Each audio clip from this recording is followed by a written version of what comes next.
Bonjour à tous, on commence notre revue de presse par le quotidien La Provence qui emploie ce matin des mots très durs et très lourds pour évoquer la défaite 6-1 de l'OM face à Monaco hier soir. Humilié, titre le journal local, en ajoutant que les Marseillais ont été également pathétiques, fissurés, giflés, fessés, tout en remettant en cause le Champions Project qui se retrouve sacrément écorné ce matin. Des mots également forts en Angleterre pour évoquer une autre humiliation, celle d'Arsenal. Pour le Times, c'est inacceptable, irregardable, inoubliable. Une défaite 4-0 contre Liverpool qui va laisser des traces. C'est désastreux et inacceptable pour le Daily Telegraph. Pourquoi voudrais-tu rester à Arsenal ? Demande le Sun à Alexis Sanchez. Dans le Daily Star, on a justement un semblant de réponse, même si c'est Arsène Wenger qui est affiché ici à la une, désigné comme le premier responsable de ce naufrage. On peut lire également une information sur l'international chilien. En effet, Manchester City serait prêt à tenter une dernière fois le coup en faisant une offre de 75 millions d'euros. Et si ça ne suffit pas, les Citizens sont même prêts à rajouter Jason Denayer dans la transaction.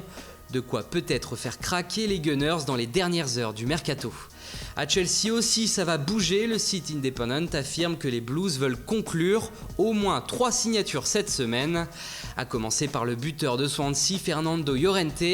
Pour les deux autres, Antonio Conte cherche un milieu de terrain et un latéral.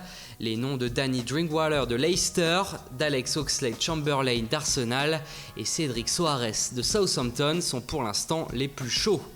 En Espagne, Ousmane Dembélé affiche un large sourire à la une des journaux catalans. Il a enfin réalisé son rêve de signer à Barcelone et il affiche ses ambitions directement. « Je veux gagner des titres », s'exclame le Français. Il aura en tout cas la lourde tâche de remplacer Neymar aux côtés de Messi et Suarez. Il devra aussi justifier le prix de son transfert, 147 millions d'euros bonus compris. Un transfert cher, très cher, mais derrière les 222 millions d'euros de Neymar, le deuxième transfert le plus cher, c'est bien celui de Kylian Mbappé au PSG. Aujourd'hui, c'est fait pour le journal L'Équipe.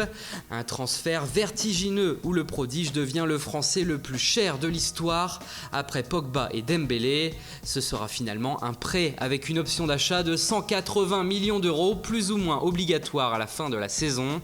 Et que ces négociations furent dures. Mbappé est enfin à Paris, se réjouit-on à la une du Parisien. Le rêve devient réalité, là aussi pour le natif de Bondy, dans le 93. Voilà, c'est tout pour ce matin. Bonne journée à tous et on se retrouve dès ce soir pour un nouveau journal du Mercato qui promet d'être très très chaud.